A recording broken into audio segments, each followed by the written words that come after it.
Bonsoir à tous et à toutes. Alors pour cette dernière table ronde, nous avons choisi un sujet d'actualité qui nous concerne tous, l'Europe. Alors certains pourraient trouver incongru d'organiser lors des États de la France une table ronde sur l'Europe. Nul ici n'en sera cependant surpris, car nous savons tous qu'avant d'apprécier une destination locale, nos maisons mères pensent régionale. Il ne saurait dès lors y avoir d'attractivité de la France sans attractivité de l'Europe. Or, l'Europe traverse aujourd'hui une crise profonde, une crise existentielle. Car si l'Europe sort petit à petit de la crise économique qui l'a secouée, et si elle retrouve les chemins d'une croissance plus soutenue, elle est aujourd'hui ébranlée dans son périmètre et son être par le Brexit, par les tentations séparatistes, qui se sont elles-mêmes ajoutées aux menaces terroristes et à l'afflux de réfugiés, où nous ne sommes pas toujours dignes des valeurs que nous avons héritées de l'Europe des Lumières. Alors cette crise va-t-elle être salutaire? Winston Churchill disait toujours « Never waste a crisis ». L'Europe va-t-elle donc tirer profit de cette crise pour se refonder? L'Europe peut-elle aussi se remettre en marche? Est-il possible, comme le président Macron nous y a invités, de réenchanter l'Europe, de renouveler le rêve européen? Pour nous, responsables d'entreprises qui, comme le disait Jacques Delors, ont une Europe d'avance, la refondation de l'Europe n'est pas une chose indifférente, car l'Europe est la première terre d'accueil des investissements étrangers. Qu'elle perde son identité, qu'elle se résigne, qu'elle cède aux tentations souverainistes et populistes, ou qu'elle implose, signifierait pour nos sociétés la mise en péril d'une attractivité qui, au-delà des considérations économiques, relève aussi des valeurs d'ouverture et d'humanisme qui nous réunissent. L'Europe est-elle donc à la croisée des chemins? Va-t-elle surmonter sa crise, en sortir grandie, au bénéfice de la France, pour la France, par la France? Voilà les questions que nous allons nous poser lors de cette table ronde. Merci beaucoup Gilles. Gilles Thibault, belge, Ulrike Guérot, allemande, Guillaume Clossat, français, Andrea Gerosa, italien, Thierry Pêche, français. Donc nous avons la France, l'Italie, l'Allemagne et la Belgique. Une magnifique table ronde très européenne pour cette table ronde consacrée à l'Europe. J'ouvrirai ces débats en reprenant le titre de l'excellent édito de Denis que vous trouvez sur le programme si vous ne l'avez pas encore lu. France is back. J'ajouterai juste Europe not yet. C'est ce que nous allons voir. Vous l'avez très bien dit, Gilles, l'Europe est en crise, une grave crise existentielle. Il y a tout juste un an, ici même à ce pupitre, la table ronde venait refermer également, la table ronde sur l'Europe venait également refermer ses États de la France et nous déplorions une Europe en plein marasme, 6 mois après le vote du Brexit, quelques jours après l'élection de Donald Trump. L'avenir paraissait bien sombre. Nous allons voir si beaucoup de choses ont changé depuis. Cela va mieux économiquement, même si la zone euro n'est pas à l'abri d'une nouvelle rechute. Mais l'Europe est en crise, toujours, comme vous l'avez expliqué. Peut-être que l'Europe manque de sens. Emmanuel Quilès, ici même à ce pupitre, parlait tout à l'heure de cette jeunesse qui, avant d'accepter un travail, lors d'un entretien d'embauche, demandait quel impact pouvait avoir l'entreprise, demandait du sens tout simplement avant d'œuvrer. Peut-être que cette Europe manque de sens et justement j'aimerais m'adresser aux représentants de la jeunesse, Andrea Gerosa. Andrea, comment redonner du sens et comment rendre de nouveau, réenchanter ce rêve européen auprès de cette jeunesse européenne? Merci. Déjà, pas en tant que représentant, mais en tant que fondateur d'un think tank qui fait des études sur la jeunesse. Donc, on fait des études sur les millennials, Generation Y, Generation Z, tout ce qu'aujourd'hui la presse y parle beaucoup et les gens comme ça. Je dois, première chose, m'excuser pour mon français. C'est, comme tu viens de dire, France is back, Europe not yet. I would like to say Europe, we are working on it.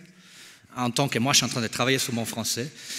Déjà, je voulais remercier pour l'invitation parce que je pense qu'il y a 8 ans, quand on a commencé Think Young, une des buts, c'était évidemment d'avoir les débats sur les jeunes de ces côtés de la table et de mettre des gens de ces côtés de la table. Et il y a 7 ans, il y a 8 ans, il n'était pas comme ça. Donc, pour ça, on veut remercier Denis déjà, mais toute l'organisation. Mais en général, je pense que plein de choses sont changées dans les derniers 8 ans.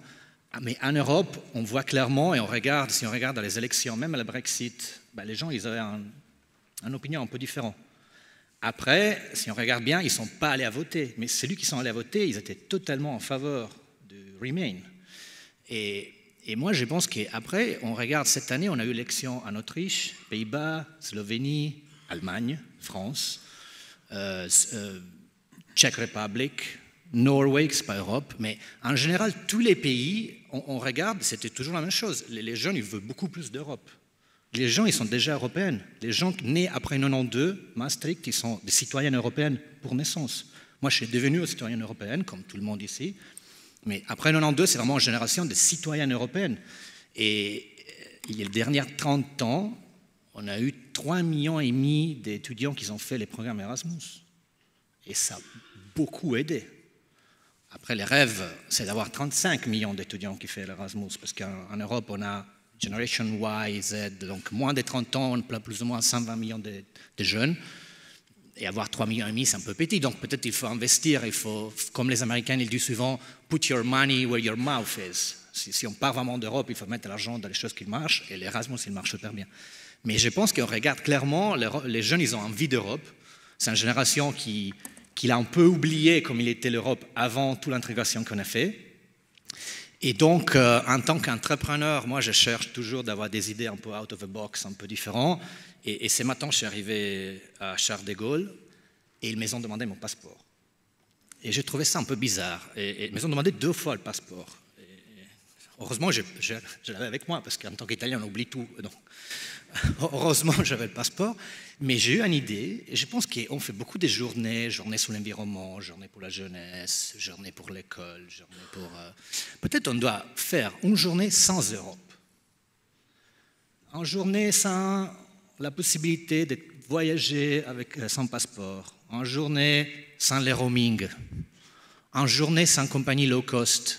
Il y a 4 ou 5 mois, mais vous êtes tous businessmen, vous connaissez ça, les compagnies low cost, ils ont dépassé le nombre de passagers sur les compagnies low cost, ils ont dépassé le nombre de passagers sur les compagnies traditionnelles. 75 millions de voyageurs par année. Low cost, on regarde clairement EasyJet, Ryanair, c'est tous des jeunes qui voyagent. Et ça, c'est grâce à des politiques qu'ils ont intégrées à l'Europe. Ryanair, il est né il y a 15 ans peut-être, ou 20 ans, pas avant. Donc, mais Southwest, que c'est la première low cost aux États-Unis, il est né dans les années 70. Donc, Ryanair, il ne peut pas naître, je ne sais pas, en Europe, sans l'Union européenne. Et il y a plein de choses comme ça. Donc, je pense que si on fait une journée sans Europe, une journée ou pour une journée dans l'année, on essaye de vivre comme on vécu dans les années 70 ou 80, on va convaincre aussi la partie qui n'est pas favorable à l'Europe, d'Européennes en général. Mais si on regarde les jeunes, et nous, on fait ça tous les jours depuis 8 ans, on étudie de la jeunesse. C'est clairement une jeunesse qui a envie d'être connectée, pas seulement en Europe, à niveau international. Les social media, la technologie, l'a aidé beaucoup, ça. Mais c'est une génération qui ne pense même pas à ça.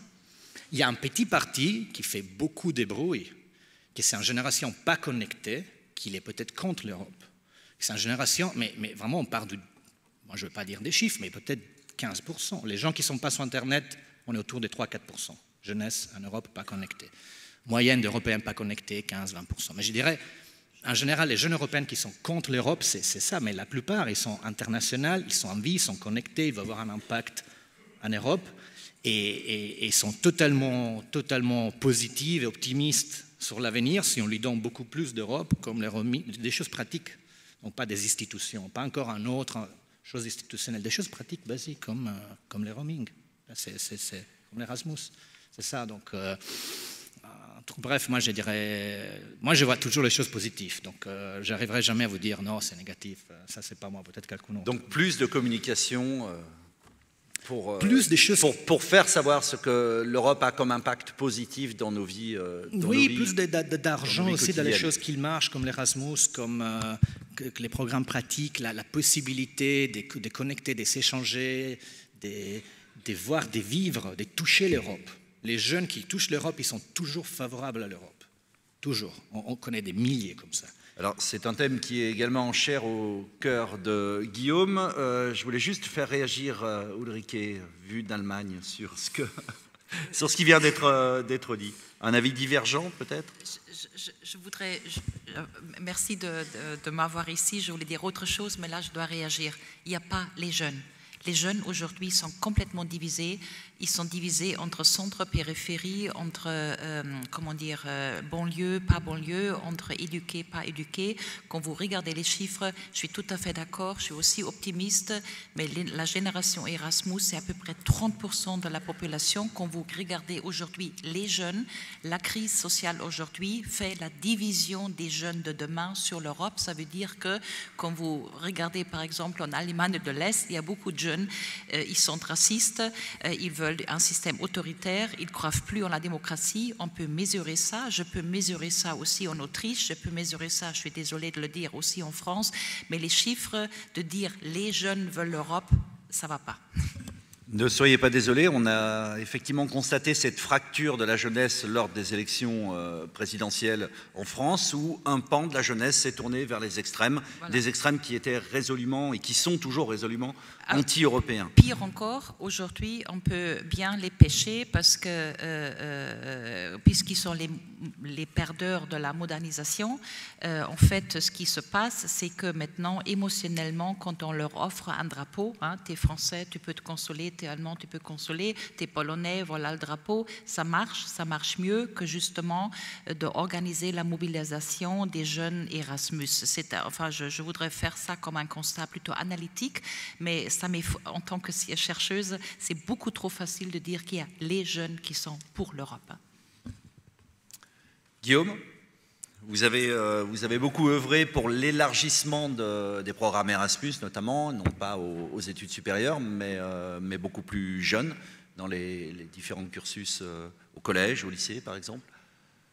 Oui, et donc Et donc, votre sentiment sur cette division de la jeunesse et sur cette crise existentielle que traverse l'Europe? Je pense que... Alors, moi j'ai un double regard. Hein. Je suis à la fois dirigeant d'entreprise, fondateur de think tank. Il y a 15 ans, avec Enrico, on avait mis sur les fonds baptismaux Europa Nova.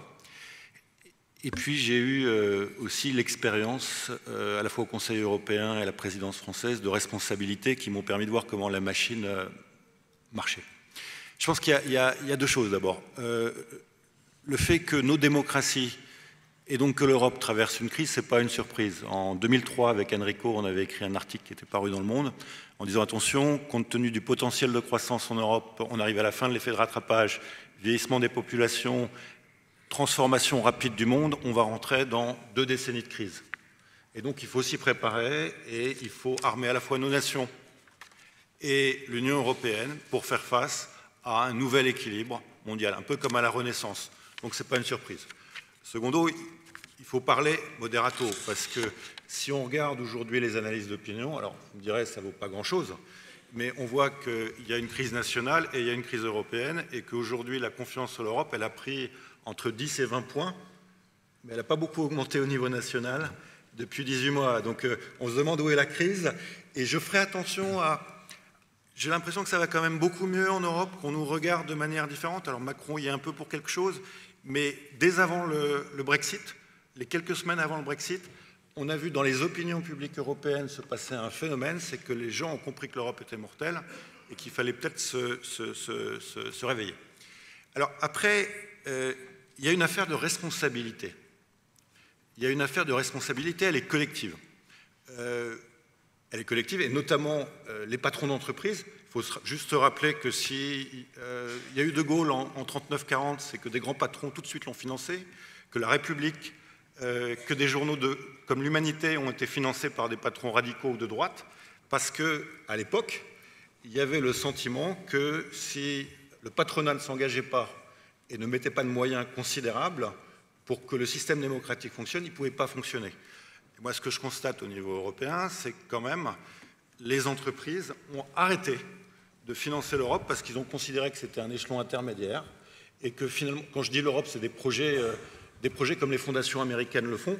En gros, juste pour vous donner un élément, si on cumule tous les think tanks européens, pas seulement les bruxellois, on a le budget d'un think tank américain. Et là, je pense qu'il y a un problème. La capacité de réflexion, la capacité d'engagement collectif, elle est faible. Pourquoi? Parce que les entreprises, parce que les États, parce que ceux qui ont les moyens n'investissent pas la chose. Les premiers de cordée, pour reprendre les propos d'Emmanuel Macron, n'investissent pas la chose européenne. Après, il faut voir qu'il y a eu le Brexit, enfin plutôt le vote britannique, et je ne sais pas si vous vous rappelez, mais tout le monde avait dit, si jamais il y a le Brexit, l'Europe va imploser. Moi, j'ai lancé le 9 mai 2016, quelques semaines avant le Brexit, après avoir appelé mes anciens camarades Sherpa dans différents États membres qui m'ont dit, tu sais, Cameron nous a demandé de ne pas préparer de plan B, et donc, si le Brexit arrive, on n'est pas prêt. Et ils m'ont dit, qu'est-ce qu'on peut faire? Et donc, j'ai lancé un appel avec une quinzaine de personnalités européennes de premier plan. Et cet appel disait 3 choses. D'abord, c'est vrai qu'il y a une fracture entre les Européens, et ce n'est pas seulement une fracture entre les générations, entre le Nord, le Sud, l'Est, l'Ouest, c'est une fracture plus profonde. Il faut remettre le citoyen et la cohésion de l'Union au cœur du processus européen. Deuxième élément, si jamais il y a Brexit, ce que nous ne souhaitons pas, mais qui est très probable, il faut l'unité des Européens. Et troisième élément, l'unité ne suffit pas, il faut préparer une feuille de route de relance du projet européen au-delà des élections françaises et allemandes. Cet appel est sorti en une de 15 journaux en Europe, et les chefs d'État et de gouvernement, Hollande, Merkel, Juncker, Tusk, d'autres, nous ont dit on a besoin de vous voir pour que vous nous aidiez. Et là-dedans, il y avait des gens de Business Europe et des gens des syndicats européens. Et on les a aidés à gérer le post-crise. Et après, le président du Conseil et le président de la Commission nous ont dit voilà, est-ce que vous pourriez nous aider sur 2 choses? Est-ce qu'on pourrait avoir une... Vous avez parlé de cette feuille de route, mais quel contenu pour cette feuille de route? Ulrike y a participé. Et donc, on a travaillé sur un contenu qui a donné lieu à un rapport, la Voie européenne pour un futur meilleur. C'est ce que Juncker a appelé son 6e scénario, et c'est tout à fait convergent. Et Stéphane pourra le dire, 90% des propositions sont convergentes avec l'approche d'Emmanuel Macron à la Sorbonne. À la Sorbonne, tout à fait. Et ce qui est intéressant, c'est que ce qu'on propose, il y a un consensus de tous les grands partis européens, de Business Europe et des syndicats européens. Et donc c'est un truc réaliste, qui doit être porté par l'ensemble des Européens avec une dynamique de la société civile. Et la deuxième chose sur laquelle on travaille, que nous ont demandé le président de la Commission et le président du Conseil, c'est la démocratie, elle doit se réinventer. C'est un processus permanent et on a un problème avec la démocratie représentative. Est-ce que vous pourriez nous aider à inventer ce que pourrait être la prochaine brique démocratique, une sorte de démocratie continue, délibérative, qui entre 2 élections implique les citoyens? Et donc on est en train de travailler à l'échelle de l'Union sur une infrastructure démocratique qui permette de réengager, et notamment de réengager les jeunes, et je pourrai en parler plus tard. Et maintenant, pour répondre à votre question en un mot, je crois que ce qui est vital, et on l'a préconisé dans notre rapport, c'est une expérience commune pour tous les Européens. Et avant Erasmus des universités, il faut un Erasmus des collégiens. Les rapports, les analyses montrent qu'un gamin qui passe 5 jours dans un pays qui n'est pas le sien, sans sa famille, même s'il ne comprend pas la langue, entre 8 et 12 ans, ça lui change sa vie, ça lui donne confiance, ça crée de nouvelles aptitudes. Et donc ça, c'est très concret, ça ne coûte pas très cher. Juncker s'est engagé à le mettre en œuvre, Emmanuel Macron l'a repris à la Sorbonne, faisons-le, finançons-le, et ça fera une expérience européenne pour tous. Ce n'est pas suffisant, il y a plein de propositions dont on peut parler, mais par rapport à la jeunesse, si on ne met pas la jeunesse dans le bain très très tôt, et si on ne permet pas à chaque Européen de s'impliquer, parce que quand on prend un gamin, qu'est-ce que ça veut dire? Ça veut dire que les familles, l'école, les amis vont s'impliquer pour la préparation de ce voyage. Et tout le monde se met dans un mood européen. Et ça change tout. Merci Guillaume. Thierry, est-ce que vous partagez cette analyse d'un besoin de renouveau de la démocratie, de citoyenneté européenne? Oui, bien sûr. Je pense que si on posait la question à tout le monde ici, on trouverait peu de gens pour répondre non.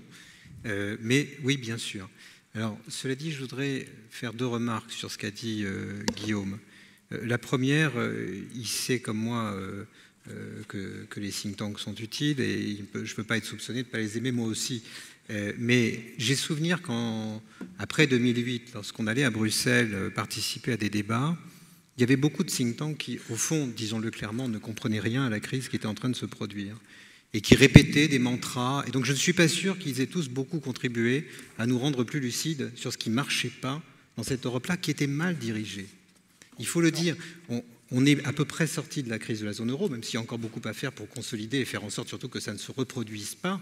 Mais cette Europe-là était mal dirigée. Et finalement, le leadership, qui n'était pas construit, pas constitué, parce qu'il n'y avait pas de gouvernement économique de la zone euro, il est venu de quelqu'un qui n'avait pas de légitimité démocratique à le faire, qui s'appelle Mario Draghi, qui dirigeait une institution qui en France avait été longtemps impopulaire et dont finalement les Français se sont réjouis qu'elle soit indépendante, comme le souhaitaient les Allemands au début de cette histoire. C'est tout de même une histoire qu'il faut méditer. Ça dysfonctionnait gravement l'Europe à cette époque-là. Et donc, si on veut un renouveau de l'Europe, il faut commencer par tirer les leçons de ce qui s'est passé entre 2008 et le « whatever it takes » qui a mis fin, finalement, à la panique européenne.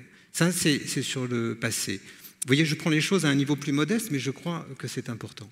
Sur les mots que Guillaume a rapidement prononcés au sujet du Brexit, et c'est moins une discussion avec toi, Guillaume, qu'un développement supplémentaire. Je ne fais pas partie de ceux qui pensent que le Brexit pourrait être une chance ou une bonne occasion pour relancer l'Europe. Je pense que le Brexit est une menace pour l'Europe aujourd'hui. Et je voudrais en dire un mot parce que nous sommes devant un dilemme. Au fond, il faut que le Brexit ne se passe pas trop bien pour faire passer l'envie à tout autre pays de prendre le même chemin. Mais il faut que ça ne se passe pas trop mal non plus, parce qu'une crise économique au Royaume-Uni serait douloureuse, y compris pour nous, sur le continent.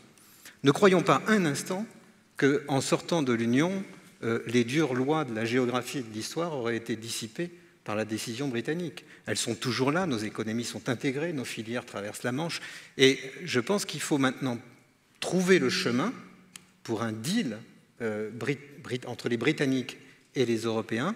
Et pour le moment, ce deal est loin d'être fait. Je pense que toutes les entreprises à capitaux étrangers qui regardent depuis la France, depuis le Royaume-Uni, depuis tout autre pays d'Europe, l'Europe comme une chance, un marché continu, unique, ont besoin d'un deal entre les Européens et les Britanniques qui soit viable.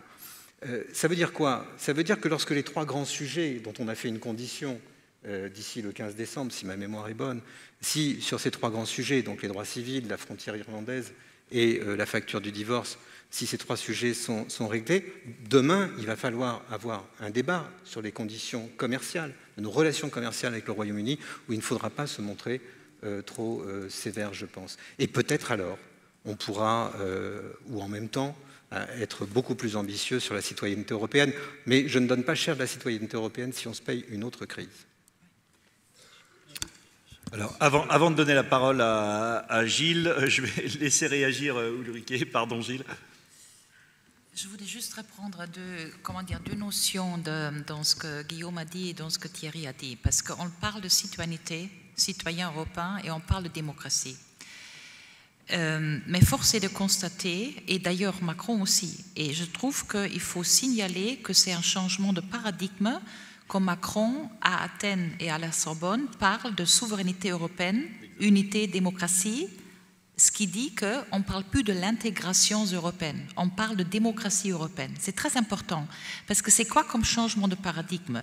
Le changement de paradigme, c'est d'ailleurs ce que Jean Monnet à l'époque a déjà dit, l'Europe, nous ne coalisons pas des États, mais nous intégrons des hommes, nous unissons des hommes. Hein? Voilà. Unir des hommes dans une démocratie, en Europe, ça veut dire quoi? Il y a une condition et pour une démocratie, c'est que les citoyens sont égaux devant la loi. Period. Quand les citoyens décident d'être égaux devant la loi, ils font ce qu'a dit Cicéron, ils rentrent en République. Donc si Macron dit la République en marche, en fait ça devrait être la République européenne en marche. Parce qu'on ne peut pas prétendre à terme d'être dans une démocratie si en tant que citoyens et citoyennes européens, on n'est pas à terme égal devant la loi. Je crois que ce sera ça, l'aventure du XXIe siècle, un marché, une monnaie, une démocratie. Je pense qu'il faut prendre au sérieux les anciens Grecs quand ils nous ont appris que la démocratie a une notion de, comment dire, que la citoyenneté a une normativité. Citoyenneté, c'est pas qu'on se sent européen, qu'on est des citoyens européens et qu'on s'aime, hein, parce qu'italien, allemand et tout. La citoyenneté a toujours un normative underpinning, voilà. Et je pense que c'est très important parce que du coup, ça permettrait peut-être, si on repense le projet en tant que démocratie, d'arrêter dans le discours européen de toujours parler qu'il y a les États-nations qui doivent faire je ne sais pas quoi, s'intégrer ou déléguer des compétences, parce que c'est comme ça qu'on parle toujours. Hein. L'État national doit faire plus en matière européenne et donc ils doivent déléguer les compétences. Eh bien non, les compétences, la souveraineté, c'est nous. Il y a toujours la souveraineté, c'est une souveraineté, est un acte individuel. Si on pense comme ça, et je termine là-dessus, la situation de Brexit est résolue. Parce que Maastricht nous a promis qu'on est Union of States and Union of Citizens. En fait, le traité de Maastricht que Delors a signé est un leurre. Parce qu'on est uniquement union des États, on n'est pas union des citoyens. Pourquoi? Parce que maintenant, la Grande-Bretagne peut sortir de l'Union européenne en tant qu'État, alors que les citoyens ou certains citoyens britanniques qui ne veulent pas ça perdent leur droit de citoyenneté européen alors qu'ils ont choisi autrement. Donc il est très important qu'on revienne à comprendre que le sujet historique, dans le sens de Rosan Vallon, qui est le sujet historique, qui va faire émerger la nouvelle Europe, c'est nous en tant que citoyens, dans un esprit de transnationalité où c'est égal. Si moi je suis d'appartenance allemande ou appartenance finlandaise ou portugaise, qu'après tout, il y a une seule chose qui va faire la démocratie européenne demain, c'est qu'on décide qu'à terme, on sera égal devant la loi. On ne l'est pas dans l'Union européenne parce qu'on est fragmenté dans des containers de lois nationales, surtout en matière fiscale et sociale. C'est ça qui nous a amené dans la crise qu'on vient de subir, hein, parce qu'on a joué en fait des différences politiques dans des lignes de confrontation chauvinistes. Si on veut s'en sortir, je pense qu'on relit Cicero, ceux qui rentrent en démocratie sont ceux qui décident d'être égaux devant la loi. Et c'est ça d'ailleurs la beauté de la notion de la République, parce que la République n'a pas de connotation ethnique. Et c'est ça qui permet, je pense, de faire ce changement de paradigme et de se sortir d'une idée que l'Europe, l'Union européenne, est à faire par les États-nations. Elle sera à faire, la nouvelle Europe, de nous en tant que citoyens européens. Merci Ulrike, j'aurais énormément de questions à vous poser pour prolonger les débats. Malheureusement, le timing est vraiment très serré. On a beaucoup parlé de Brexit tout au long de la journée. On a également parlé d'Europe tout au long de la journée. Justement, chez HP, comment on analyse cette crise européenne et le Brexit à venir? D'abord, ce qu'il faut quand même mentionner, c'est qu'on fait face à une crise politique, sociale aussi, mais on a la chance aussi d'avoir malgré tout une économie qui est en pleine reprise. Mais ça, c'est une vraie chance.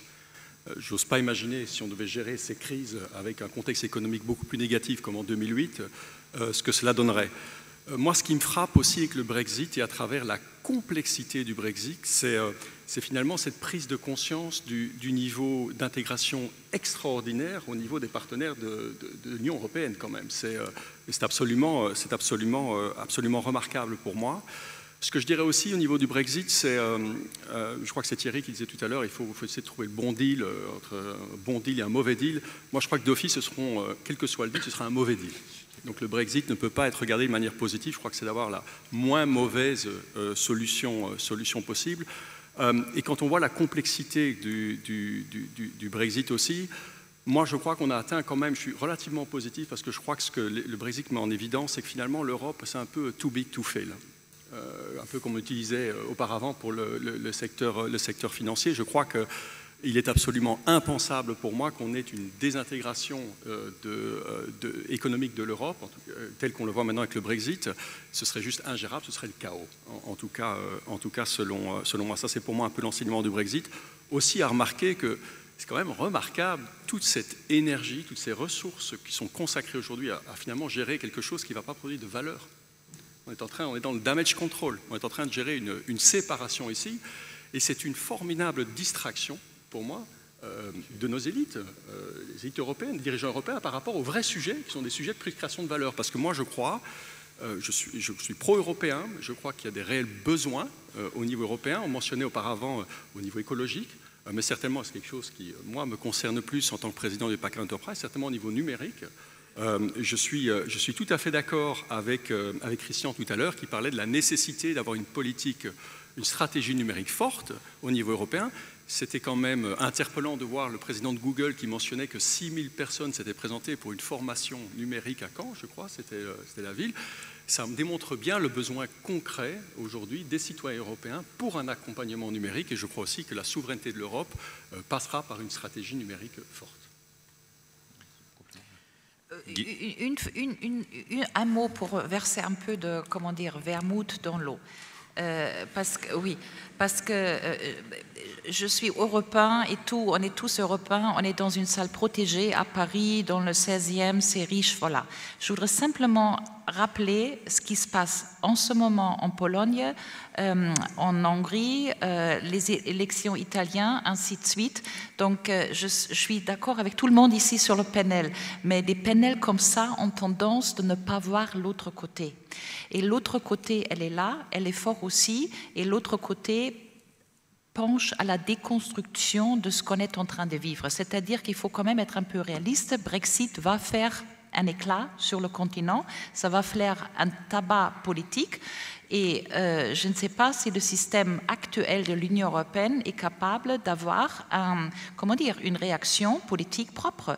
Et quand je regarde, moi je suis maintenant en Autriche, ce qui se prépare comme gouvernement là-bas, quand vous regardez un peu le bordel allemand, je ne vois pas vraiment, quand je vois le Brexit, quand je vois beaucoup des données qui me pointent dans une autre réaction, la seule chose que je voudrais dire ici, je suis tout à fait d'accord qu'on est dans une bonne énergie ici, mais que la bonne énergie ne nous amène pas de ne pas voir l'autre bord de la rivière. Et l'autre bord de la rivière, elle est là, elle a de la force, elle a de l'argent, les gens sont organisés. Et donc je me refuse un peu dans ce béatisme qui se joue normalement dans des salles comme ça. Vous pensez également, Thierry, et après Andrea, je vous donnerai la parole, qu'on a tendance à ne pas voir ou à ne pas vouloir voir les zones d'ombre, notamment ce qui se passe à l'Est, Pologne, Hongrie, ou la montée de l'anti-européanisme. J'essaye d'être un personnage de synthèse positif. Je crois qu'Ulrike a raison. Les forces de désunion, de déconstruction qui sont à l'œuvre dans beaucoup de pays européens, bien sûr à l'Est, mais aussi au Sud, parce que la crise a fatigué les sociétés européennes, mais aussi en France, il n'y a pas si longtemps. Vous savez, c'est les personnes les plus âgées qui défendaient l'Europe dans les sondages qu'on pouvait faire il y a encore 2 ans, pas les jeunes. Pas, en tout cas, parce que beaucoup d'entre eux, et là je vous rejoins, ne connaissent pas l'Europe, n'y ont pas touché. Donc ça c'est vrai. Et d'ailleurs, soit dit en passant, Ulrike, ça ne conteste pas, mais ça affaiblit l'argument que vous présentiez tout à l'heure sur la citoyenneté européenne. Ça veut dire qu'il n'existe pas quelque chose comme un peuple d'Européens qui serait d'accord au moins sur leur appartenance commune au régime d'une loi commune. Et donc là, il y a une difficulté pour vous, peut-être sur ce point. Mais je pense aussi que les Européens, y compris dans les catégories les plus fragiles, les plus faibles, celles qui ne sont pas représentées sur ces bancs, vous avez raison, celles que je ne représente pas, que vous ne représentez pas non plus, je crois aussi que ces catégories ont besoin de retrouver le goût de l'avenir et qu'il faut leur offrir autre chose. C'est, je pense, une des clés de la victoire d'Emmanuel Macron en France, et je forme le vœu que d'autres phénomènes de ce type se produisent ailleurs en Europe. Mais on a des sociétés politiques partout en Europe qui flattent le pessimisme, qui flattent, je dirais, le déclinisme européen dans leur propre société. Et c'est ça qui ne fonctionne pas. Nos sociétés politiques ne sont pas à la hauteur du moment historique que nous traversons, me semble-t-il, pour les raisons que vous avez dites. Voilà. Alors nous reviendrons sur ce vent nouveau que fait souffler Emmanuel Macron. Juste avant, un petit mot rapide sur, parce que le temps file, sur Trump, sur les États-Unis. Il y a beaucoup de sociétés représentées ici dont les maisons mères sont sur le sol américain. Andrea, vous revenez justement de plusieurs mois aux États-Unis, je crois. Semaine, bon. Semaine. Non, mais je dois dire une chose, parce que avant qu'on parle de Trump. Sinon, si je réponds tout de suite à Trump, après je dis un truc comme tu veux. Sur Trump, moi I'm not politically correct, guys. J'ai fait 4 semaines aux États-Unis et j'étais dans des villes comme New York et Washington, donc pas vraiment au Texas ou dans les petits villages. Et bien sûr que c'est une opportunité pour l'Europe. Toutes les fois que les États-Unis se sont un peu regardés à l'intérieur, donc pas vraiment regardés de faire la politique étrangère, l'Europe et des autres pays, ils ont eu l'opportunité d'augmenter leur influence sur certaines régions. Donc c'est clairement une opportunité pour nous. Mais je pense qu'on a un peu sous-estimé, on n'a pas vraiment compris, c'est que la population américaine ne regardait pas vraiment contre Hillary, mais contre M. Obama. Et honnêtement, et je ne veux pas dire que je suis pour Trump, ça c'est pas le rôle modèle que je voudrais pour mes enfants. Ça c'est clair. Ça c'est net et clair. Je pense qu'en Europe on a tout clair ça. Mais par contre, on n'a pas vécu là-bas, on n'a pas parlé avec les gens là-bas, avec des CEO, des gens de haut niveau qui ont dit « Monsieur Obama, ici, il a fait plein d'erreurs. Et après 8 ans, pour nous, c'était bien d'échanger. And that's democracy.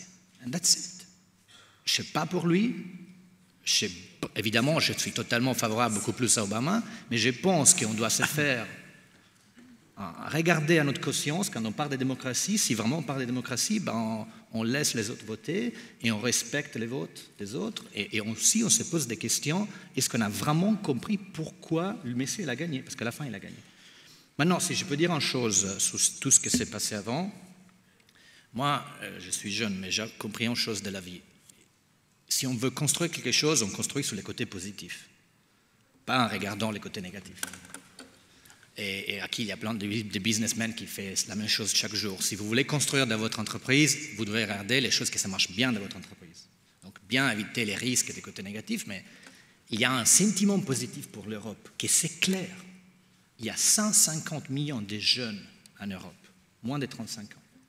Les NEET, Not in Education, Employment and Training, si on veut parler des données, c'est 18 millions. Oui, c'est doublé les dernières années. Oui, c'est un bombe social qu'on est en train de construire chez nous. C'est une chose qu'on doit s'occuper de ça, évidemment, parce que ça va augmenter beaucoup dans des grandes villes. L'Italie, c'est le premier ou deuxième pays après la Grande-Bretagne, donc pas qu'à l'Est, mais c'est en partie minoritaire. Tous les jeunes qui ont la possibilité d'aller à l'étranger, même pour une semaine, c'est pour ça que j'adorais la proposition d'avant, ils sont totalement amoureux de l'Europe, ou de l'Afrique, ou de l'Asie. Et la deuxième chose qu'on n'a pas compris de les nouvelles générations, surtout les toutes jeunes, 10, 15, 20 ans, ils ne sont plus des rêveurs. Plus. Il n'y a plus les rêves d'aller en Afrique et trouver la solution pour la nourriture pour les enfants là-bas. Ils sont plutôt des gens qui aiment bien avoir un impact sur leur vie quotidienne, sur leur communauté locale, qui s'engagent avec des NGO. Oui, il n'y a pas de participation politique. Mais pour moi, travailler pour un ONG, c'est une participation politique, c'est un engagement politique. Pour moi, il y a plein de gens qui font ça, qui peut-être ne vont pas à voter le dimanche qu'il y a l'élection, mais qui s'engagent dans l'ONG. Plein. Et alors, est-ce que c'est des gens qui sont détachés de la politique, ou est-ce que c'est la politique des dernières 30 années qui n'a pas compris qu'il y a une jeunesse, qui a envie, qu'il a l'énergie, qu'il est positif, qu'il veut construire, qu'il est européenne, et qui ne va pas voter? Et pourquoi elle ne va pas voter? Parce que, comme on a fait aujourd'hui, on parle des compétences, des démocraties, d'institutions, d'économie, des crises, des systèmes. Mais si on met 30 jeunes ici aujourd'hui, dès qu'on parle des systèmes, d'institutions, des démocraties, ils commencent à toucher l'iPhone. Donc, soit on veut engager une énergie positive de les 30 jeunes qui ont mis là, et pour l'engager, on parle des rêves, on parle de l'Union européenne, des voyages, du fait qu'on a en Europe qui c'est clairement le leader mondial de plusieurs choses, et vous le savez, sinon il n'y a pas aussi d'entreprise ici, soit on parle d'institutions comme on a fait les dernières 30 années, l'institution on l'a créée, maintenant on arrête avec l'institution, s'il vous plaît. On parle des choses pratiques qui aident la vie des jeunes, qui aident la vie des gens qui sont dehors de la politique, qui sont engagés pour la politique. Et là, je termine. On parle beaucoup des jeunes qui s'engagent avec la droite, l'extrême droite, en Pologne, en Espagne, etc. Maintenant, il y a la Catalogne qui veut se séparer. Hongrie. Mais est-ce que ça, si on regarde vraiment, est-ce que ça c'est contre l'Europe ou c'est un attachement local à leur région? Parce que moi, je connais plein de jeunes qui ont voyagé, fait un MBA, master, qui travaillent en Barcelone et qui sont pour la Catalogne. Ce pas des gens qui n'ont pas étudié, pas éduqués. C'est des gens qui disent, moi je suis attaché, j'ai plein de raisons. Moi je suis contraire à ça, clair, personnellement je suis contraire, mais il faut regarder, analyser, prendre cette énergie, la transformer en énergie positive pour construire. Pas regarder seulement comme c'est une attaque à l'Europe. Ce n'est pas une attaque à l'Europe. C'est un attachement local. Des plans de gens en Pologne qui ont peur de tout ce que M. Poutine est en train de faire à côté de chez eux. C'est pour ça qu'ils deviennent nationalistes. Pas parce qu'ils sont contre l'Europe ou contre le mondialisme ou contre la globalisation. Ça, c'était il y a 20 ans, pas aujourd'hui. Alors, je vais donner rapidement la parole à Thierry, rapide. Guillaume, Ulrike et Gilles. Tout le monde veut ajouter son mot. Et après, nous aborderons Emmanuel Macron. C'est une idée pour réconcilier mon voisin avec Ulrike. Donc une solution pratique. Attendez. Non, mais j'essaye de trouver un chemin pour que l'Allemagne et l'Italie sortent en bonne entente de cette salle. Donc il faut trouver une solution pratique et en même temps parler à ceux qui sont en train de décrocher. Ce n'est pas l'Erasmus des collèges et des lycées, c'est l'Erasmus professionnel qui devrait nous intéresser. Proposition de Villeroy de Galhau. C'est-à-dire adresser aux populations les moins qualifiées sur le marché du travail des chances d'emploi dans d'autres pays d'Europe avec, évidemment, des dispositifs pour équilibrer les pertes et les gains de chacun des pays. Ça, ce serait peut-être une façon de proposer l'Europe comme une offre positive aux populations les plus en difficulté à leur entrée sur le marché du travail. Voilà. Pardon, je suis d'accord et pas d'accord. Parce qu'on l'a porté, il y a un accord sur l'Erasmus professionnel depuis 10 ans. C'est très très compliqué à mettre en œuvre. Et donc, on peut parler de choses dont on sait qu'on ne sait pas les mettre en œuvre. On peut parler de choses dont on sait que ça change la vie et que ça engage et sur lesquelles il y a des expériences positives. Secondo, je crois qu'il y a une opportunité européenne aujourd'hui forte parce qu'on parlera d'Emmanuel Macron, parce qu'il y a les Russes, parce qu'il y a les Américains, parce que l'économie reprend, mais aussi parce que partout en Europe, la confiance dans l'avenir reprend également et de manière forte. Et on voit, nous on l'a lancé Civico il y a maintenant 1 an et demi, on a tout de suite eu de toute l'Europe et dans toutes les classes sociales, des villages, en passant de l'agriculteur au grand patron, des gens qui disent on est prêt à s'engager. Mais on veut une autre forme de démocratie. Je ne suis pas du tout d'accord avec toi. Les gens veulent de la démocratie, mais continue. Ils veulent pas de... Non, mais c'est important, parce qu'autrement, ils veulent pouvoir agir, être inclus, comprendre. Ils sont prêts à prendre de la formation. Quand on donne de la formation démocratique au Royaume-Uni, par exemple, il y a un succès fou. Donc il faut aussi juste regarder de manière un peu... Non, mais c'est vrai.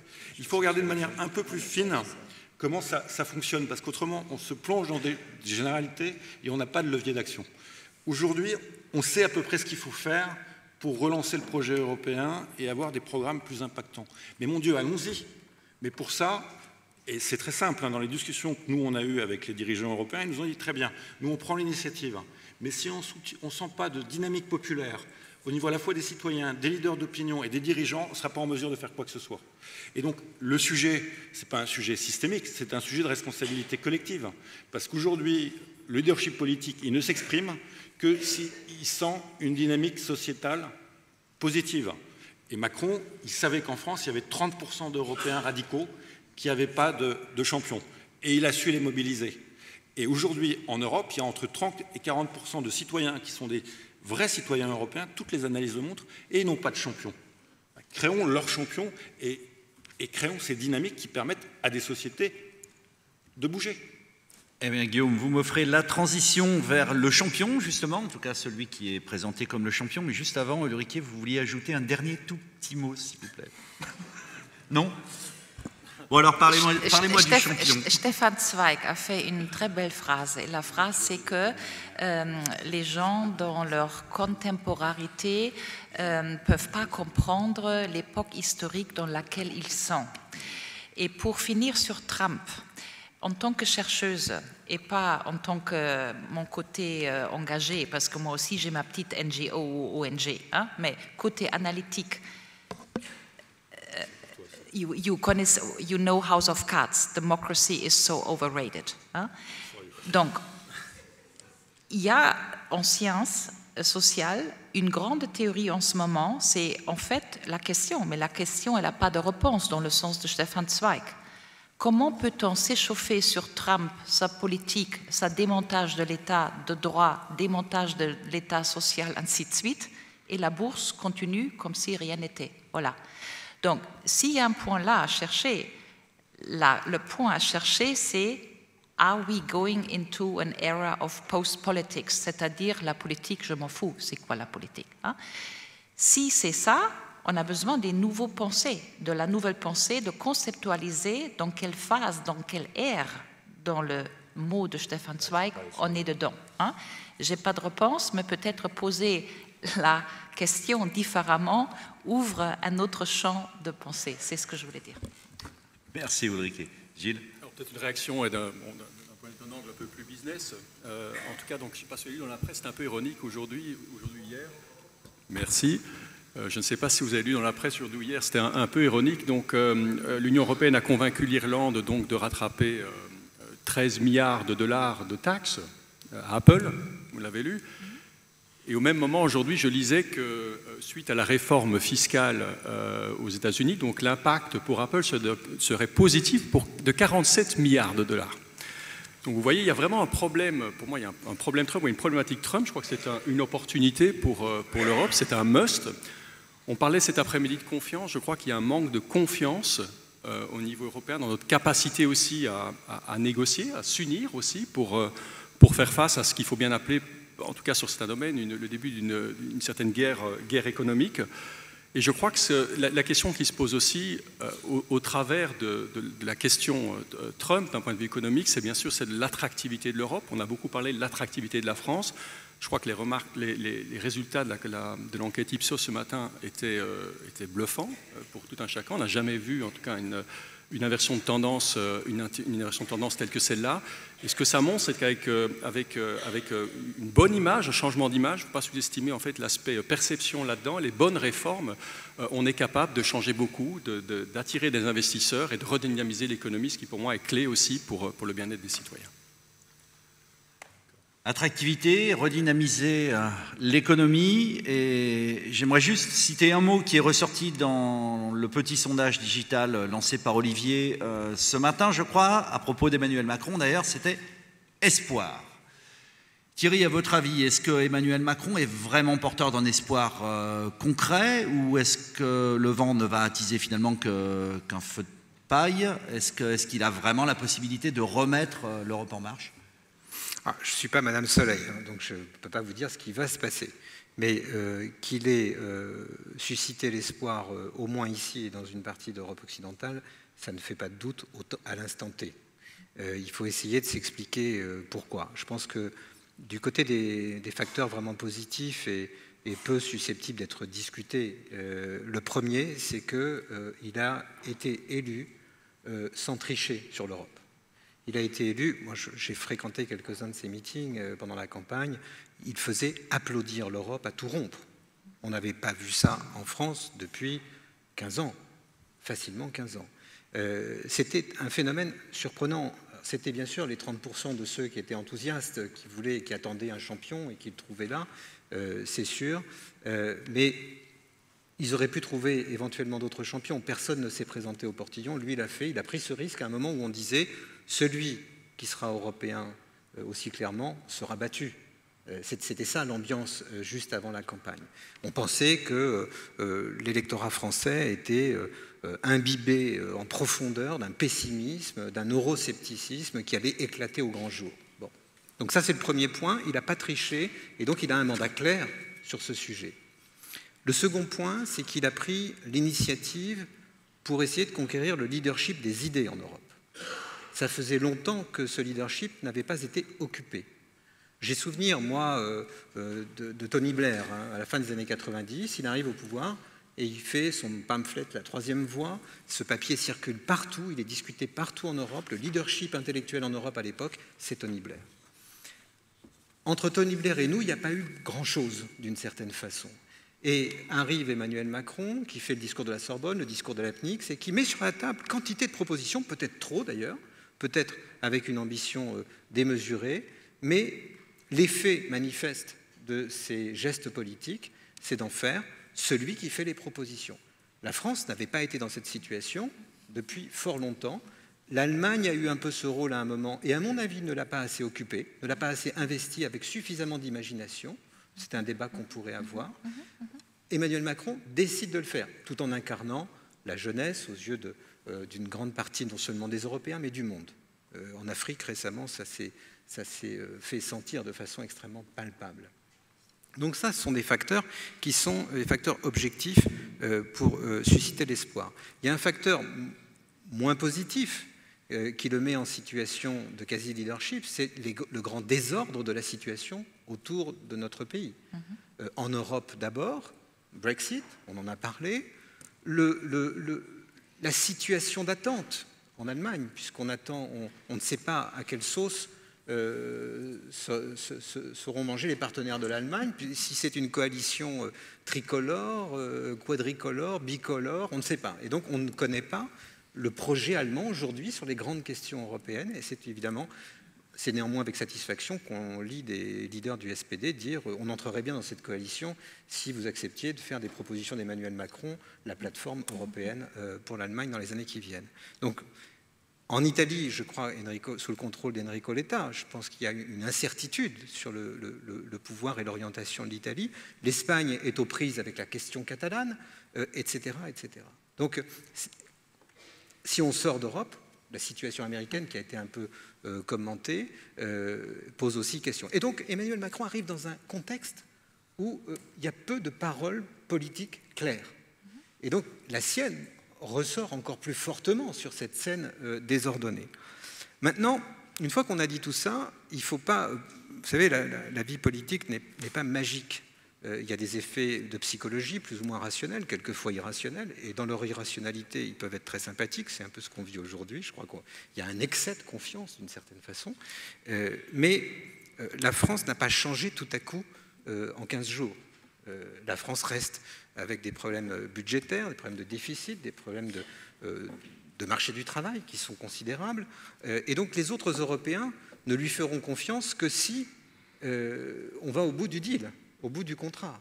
C'est-à-dire que si la démonstration est faite que ce pays peut maîtriser sa dépense publique, que si la démonstration est faite que ce pays peut sortir du chômage de masse dans lequel il se trouve englué depuis 40 ans, j'ai bon espoir. Mais la démonstration n'est pas encore faite. Et c'est à cette condition que le leadership français en Europe, avec d'autres, c'est pas leadership, c'est un mot qui est un petit peu excessif, mais en tout cas que la France pourra revenir dans sa position, sa centralité européenne.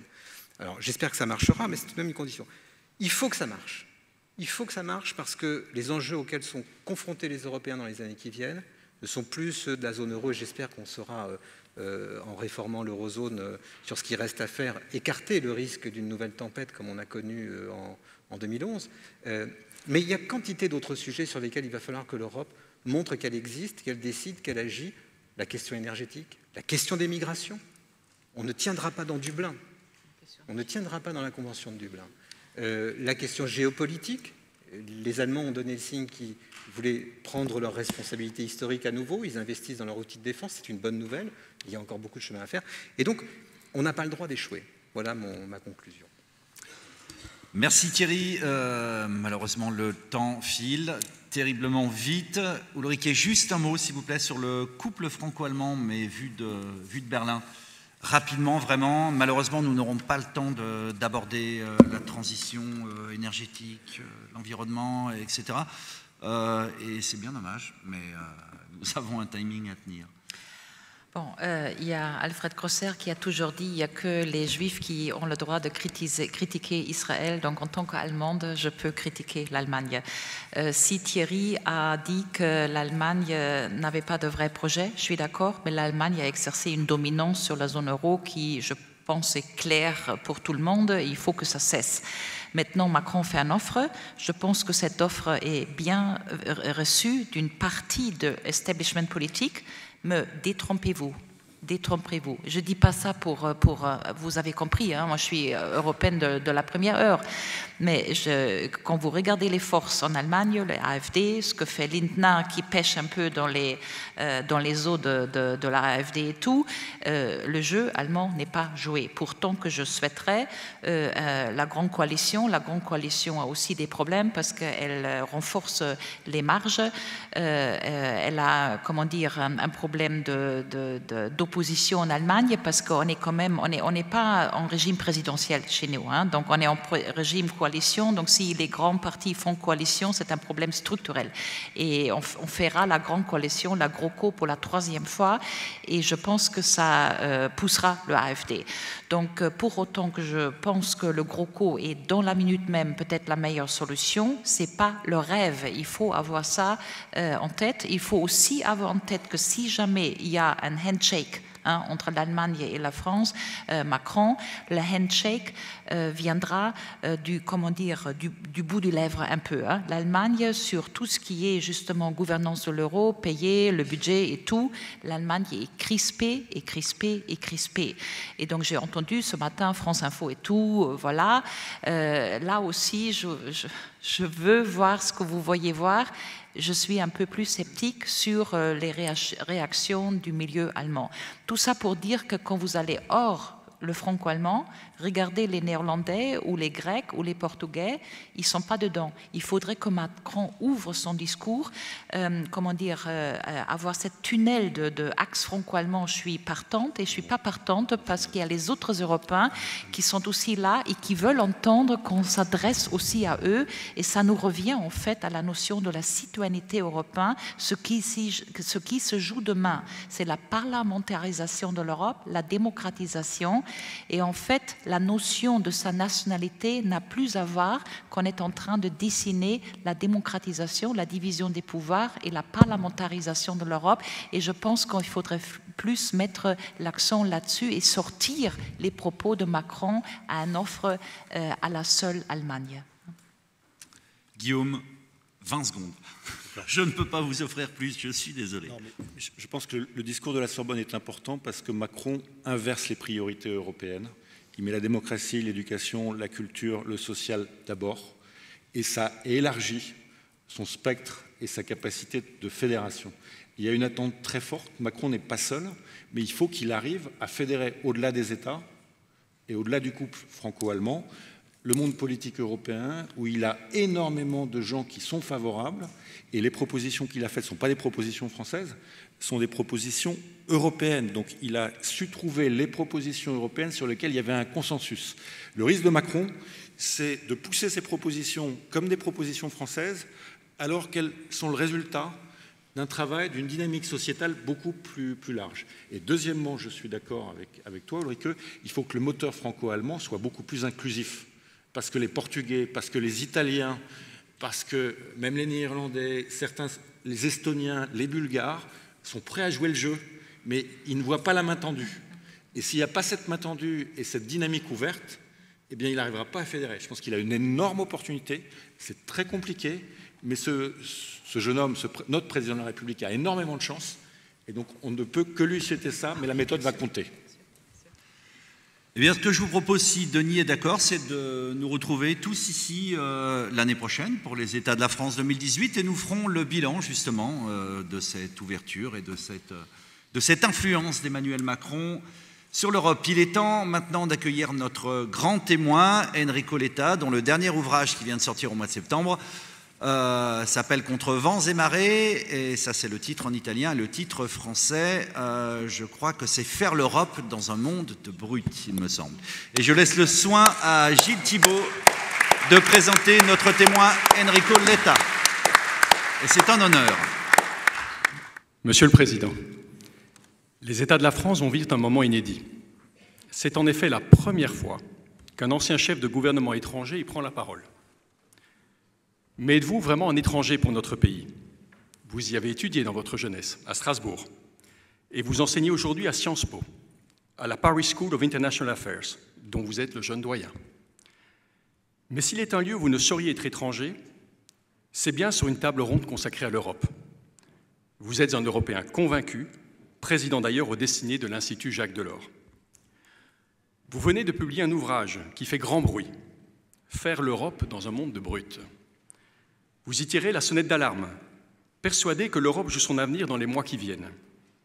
Vous appelez aussi à une refondation de l'Europe, une Europe qu'il faut réenchanter. Vous considérez qu'est arrivé le troisième moment fondateur de l'Europe, après celui des pères fondateurs des années 50 et après celui de la réunification de la monnaie unique des années 80 et 90.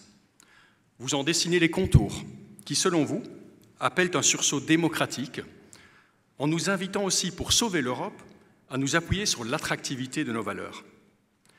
Nous aimerions, Monsieur le Président, après que vous rebondissiez sur nos échanges, que vous nous disiez si, contre vents et marées, c'est le titre de l'édition italienne de votre ouvrage, s'il faut continuer à croire en l'Europe. Nous aimerions, alors que l'Europe traverse une crise identitaire, que vous nous détailliez pour nous quelle Europe vous appelez de vos vœux. Enfin, vous nous autoriserez aussi à vous demander, cher Enrico Letta, puisque nous sommes en France, si Emmanuel Macron est l'espoir de l'Europe. Bonsoir. L'expérience que j'ai, politique et non seulement politique, me dit que vous êtes à la fin d'une longue journée. Donc vous êtes peut-être fatigué, soit épuisé. C'est pour ça que je vais chercher de vous dire en quelques mots ce que je pense du sujet qu'on m'a donné, après un panel qui a été très intéressant avec beaucoup d'idées. Il est vrai qu'on vit un moment dans lequel, en Europe, il se passe des choses absolument inattendues, voire incroyables. L'Allemagne ne réussit pas à faire un gouvernement, c'est la première fois après 70 ans. L'Italie, après 60 ans, ne se qualifie pas pour la Coupe du monde de football. Il se passe des choses assez incroyables en vérité. Mais il est vrai aussi qu'on est dans un moment dans lequel, on vient de l'écouter, on a une fenêtre d'opportunité assez unique. Et je vais limiter mes propos à la fin de cette rencontre, surtout sur cet aspect. Très, très concret et pragmatique. Je suis dans un milieu de gens qui savent qu'est-ce que ça veut dire. Prendre des responsabilités, être très concret et très pragmatique. On a devant nous, en Europe, pas plus que 7-8 mois dans lesquels on peut changer la donne. Si ces 7-8 mois passent sans que rien ne se passe, je passe du côté des pessimistes. Aujourd'hui, je suis du côté des optimistes. Et décidément, parce que les choses sont en train de bouger. Et parce qu'il y a un alignement de planètes qui est assez intéressant et positif. On vient d'écouter beaucoup de ces échos. Mais il est vrai qu'on a devant nous un temps assez limité. Et c'est pour ça que je pense que le président de la République, Emmanuel Macron, en France, est en train de bien faire quand il pousse, quand il dit « il n'y a pas de temps à perdre ». Pourquoi il n'y a pas de temps à perdre? Pour une raison très simple. Dans mon expérience, l'année finale d'une législature européenne est normalement une année perdue. Quand on est à la fin d'une législature européenne, les institutions européennes perdent de vitesse. C'est naturel que ça se passe comme ça. On commence à travailler sur les équilibres de la prochaine législature et cette année finale de la législature va débuter à la fin de l'été de l'année prochaine. Donc on va se trouver dans une année dès septembre qui va nous mener aux prochaines élections européennes et puis au changement de toutes les institutions européennes.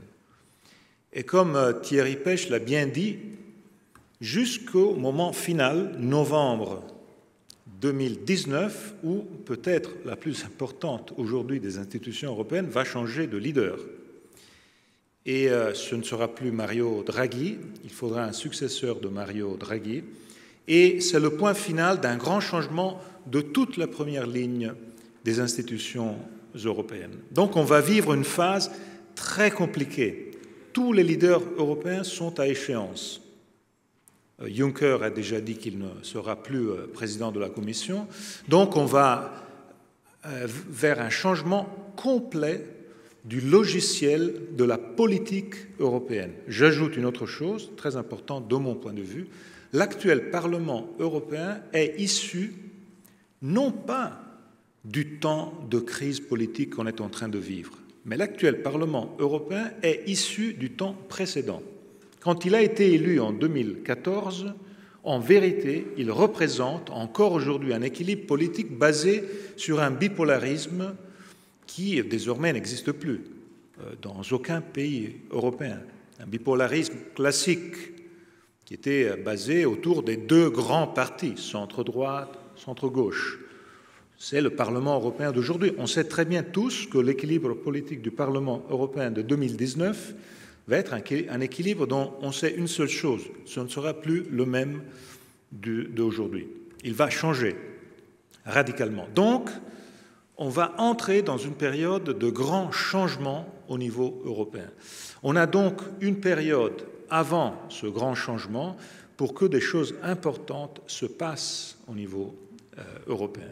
Et mon point à moi, c'est que si on arrive à ces échéances sans qu'il y ait eu quelques-uns des changements importants dont on a parlé, dont on parle, dont le président Macron a parlé soit à Athènes, soit à la Sorbonne, le grand risque est qu'on se trouve dans une situation dans laquelle le souffle que l'élection de Macron a donné à l'Europe va être immédiatement un souffle qui se perd et on va se trouver dans une situation dans laquelle le business as usual va être un peu le premier scénario des 5 que la Commission européenne a proposé comme changement de scénario pour l'Europe, le carry-on, donc un scénario de business as usual. Ça risque de faire en sorte que les gens, les sociétés, ceux qui sont les perdants de la mondialisation dans toutes nos sociétés vont commencer à dire « Bon, alors, vous avez seulement plaisanté. Vous avez dit que vous aviez compris les raisons pour lesquelles on a eu la crise, mais vous n'avez rien changé. Les raisons de la crise sont toutes là, et à la fin, je pense que tout ça va pousser une nouvelle montée de ceux qui sont politiquement contre l'Europe et qui sont ceux, à la fin, qui sont mal à l'aise avec cette situation qu'on est en train de vivre. Je dis donc que le business as usual, de mon point de vue, n'est pas la solution aujourd'hui. Le business as usual va créer une situation dans laquelle la montée, le rebondissement des difficultés et des anti-européismes qu'on a vécu en 2016, qui s'est apaisé maintenant. Mais on sait très bien tous que les raisons sont toutes là. Pourquoi elles sont là? Parce qu'en vérité, ce n'est pas seulement une situation, une crise européenne, c'est une crise de la démocratie, dans nos démocraties libérales. On vient de l'écouter, je suis totalement d'accord avec ce qui a été dit. Il y a une question qui est liée à la relation entre les électeurs et les représentants. On n'accepte plus ce qu'auparavant on acceptait. On vote pour 5 années des gens qui sont assis un peu comme nous tous aujourd'hui, prendre des décisions pour moi, citoyen, et on se revoit dans 5 années. Le seul lieu de débat, de discussion, ce sont les enceintes des partis politiques. Et entrer dans les partis politiques, dans les lieux qui décident au top niveau, ce n'est pas pour tous. C'est une chose très compliquée. En effet, on a vu et on a vécu des périodes de démocratie représentative qui aujourd'hui sont challengées par, en vérité, par le changement de nos vies. Le numérique ne change pas seulement vos business, la façon dans laquelle toutes vos boîtes travaillent la relation avec le consommateur, qui a totalement changé. Il y avait un temps dans lequel c'était vous, avec le bâton du commandement, et le consommateur vous suivait. Maintenant, vous savez tous très bien, c'est le consommateur qui a le bâton du commandement et c'est vous qui devez suivre le consommateur. Eh bien, la même chose est en train de se passer absit in iuria verbis, la démocratie qui suit un peu les dynamiques qui sont les mêmes de vos vies économiques. Ce sont les électeurs aujourd'hui qui ont réellement le bâton du commandement en main. Et c'est pour ça que les grands partis politiques, ils sont tous en crise, partout, partout. Et ce que on venait de dire sur le fait que la France, à la fin, se trouve dans une situation assez exceptionnelle et unique. parce que la France se trouve à être le seul pays avec un peu de stabilité, une forte stabilité politique. Tous les autres pays se trouvent dans une situation autour de la France d'instabilité, de fragmentation politique. Ce n'est pas un cas. C'est lié à ce challenge, à cette difficulté, à cette situation très compliquée. Donc, on se trouve avec une fenêtre d'opportunité, je pense intéressante, importante. Il faut qu'elle soit saisie, parce que si on reste sans réponse sur le côté de ce qu'on doit faire pour réenchanter l'idée européenne, je crains que la situation sera à nouveau une situation compliquée, parce qu'on va à nouveau, comme dans le cas du Brexit, mettre les deux choses ensemble. On n'aime pas l'Europe d'aujourd'hui, donc on jette à la poubelle tout. Non seulement l'Europe d'aujourd'hui, mais l'idée européenne. Parce que le Brexit, ça a été ça. C'était une espèce de façon de dire on n'aime pas comment les choses vont aujourd'hui, mais on jette à la poubelle tout, même l'idée. Et je pense que les Britanniques vont se repentir de tout ça. Donc, mon point, disons, final et mes conclusions de tout ce que j'ai entendu sont le fait qu'il faut absolument qu'il se passe trois choses. La première chose, il est essentiel qu'en Allemagne, il y ait un gouvernement le plus rapidement que possible. Ce n'est pas dans nos possibilités, ce n'est pas dans nos potentialités, mais il est clair que s'il n'y avait pas de gouvernement en Allemagne rapidement, si par hasard les accords échouaient, si en Allemagne il allait voter à nouveau, et avec une perspective d'avoir un gouvernement pas avant mai-juin, tout ce que je suis en train de dire perd d'importance. Parce qu'on irait perdre ces prochains 6, 7, 8 mois, car rien ne peut se passer franchement sans qu'il y ait un protagonisme et une prise de responsabilité de l'Allemagne avec les autres pays. Et un gouvernement dans une campagne électorale ne pourrait pas faire ça en Allemagne. Ça, c'est le premier point.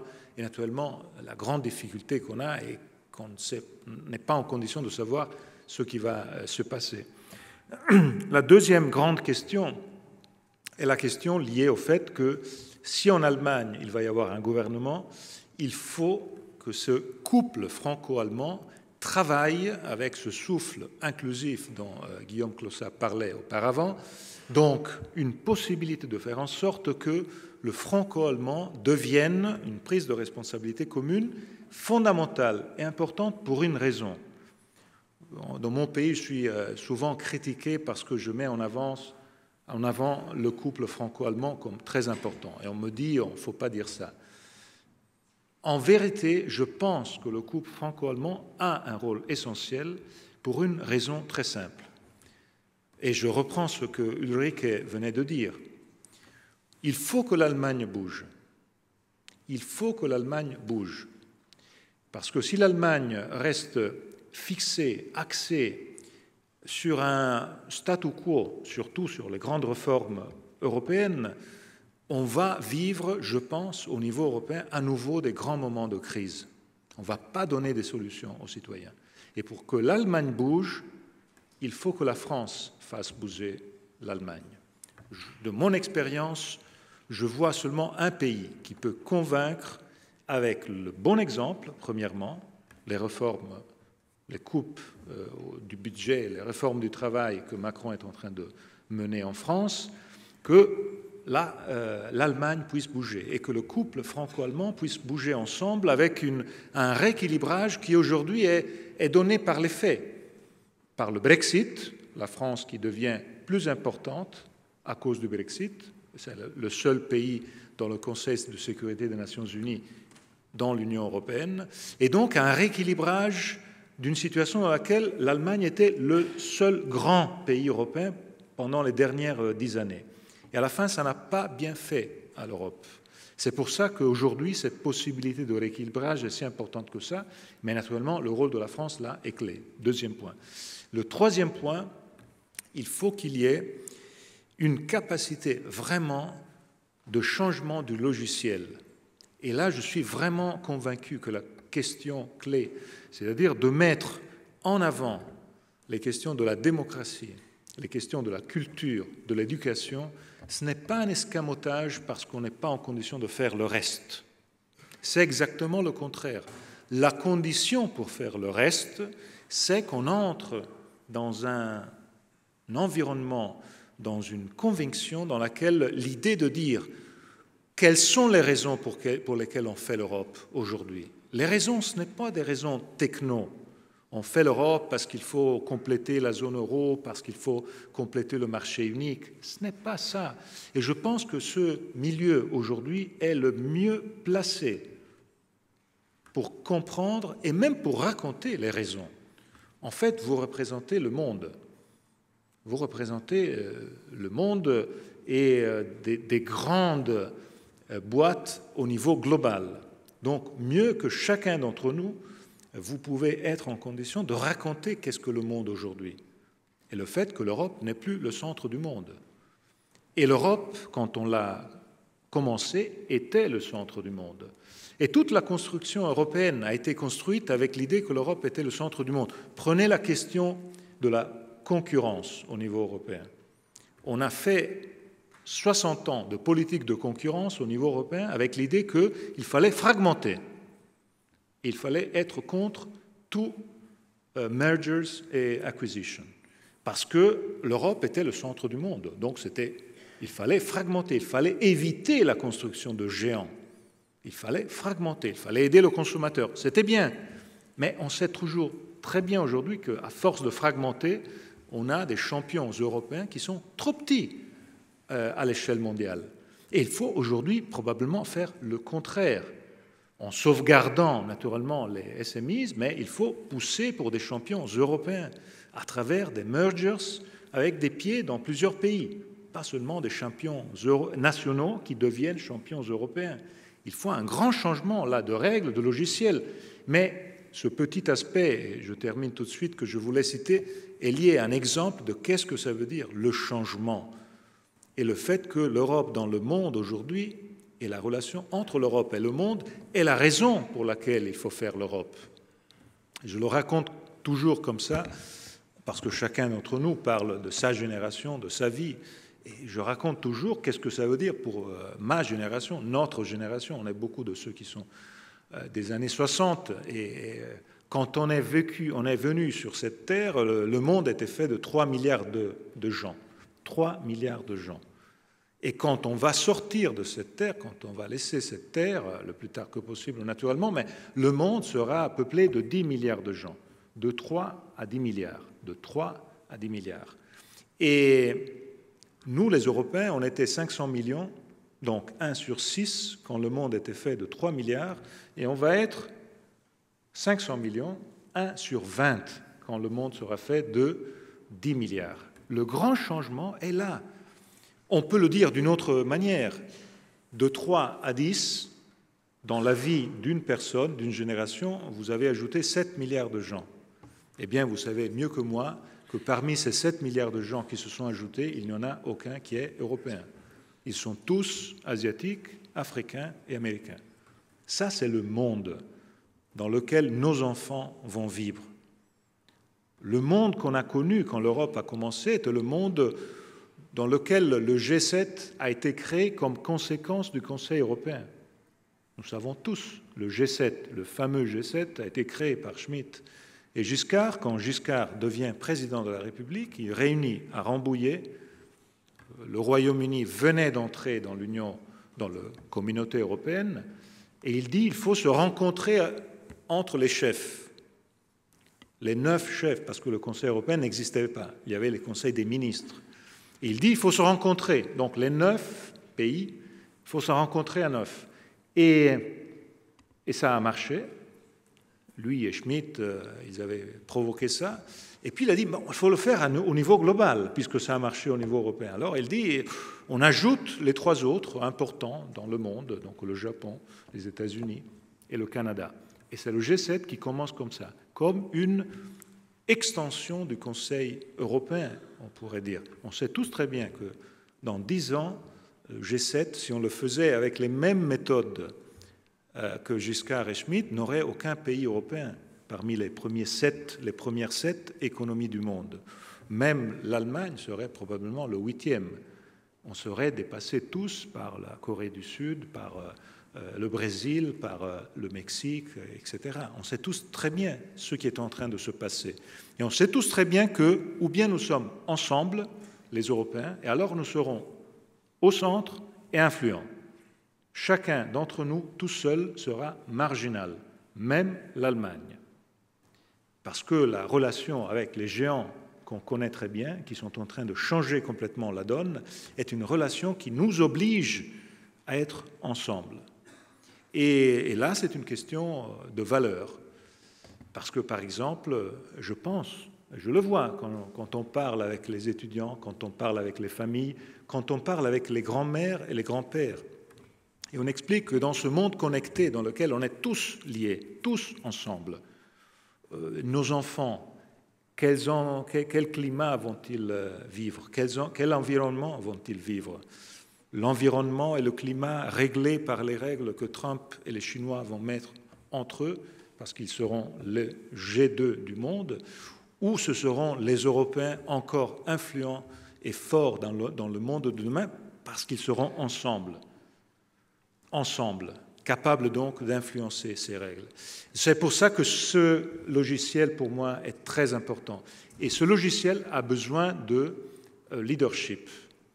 Et en même temps, il a besoin d'éducation, de pédagogie. Je souscris complètement les idées qui ont été ici lancées sur la question de l'Erasmus pour les tout jeunes, l'Erasmus Pro pour ceux qui sont dans le monde du travail, parce qu'à la fin, et c'est vraiment ma conclusion, aujourd'hui la question clé est celle de parler de l'Europe surtout, et non seulement parler, donner des outils positifs sur l'Europe, surtout à ceux qui sont mal à l'aise avec la mondialisation. Surtout à ceux qui pensent que l'Europe, c'est seulement pour ceux qui sont à l'aise avec la mondialisation. Il faut qu'il y ait des solutions, des contributions, des outils avec le drapeau à 12 étoiles pour ceux qui pensent que l'Europe est seulement pour ceux qui parlent 3 langues, qui sont capables de voyager, de travailler dans un pays et d'un autre, bref, tout ce, voilà, cette salle.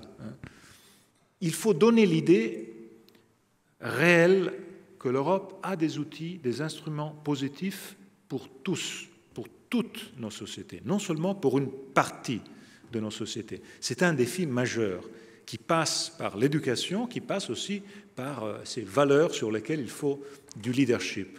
Et tout ça doit avoir un moment de démarrage dans les prochains mois.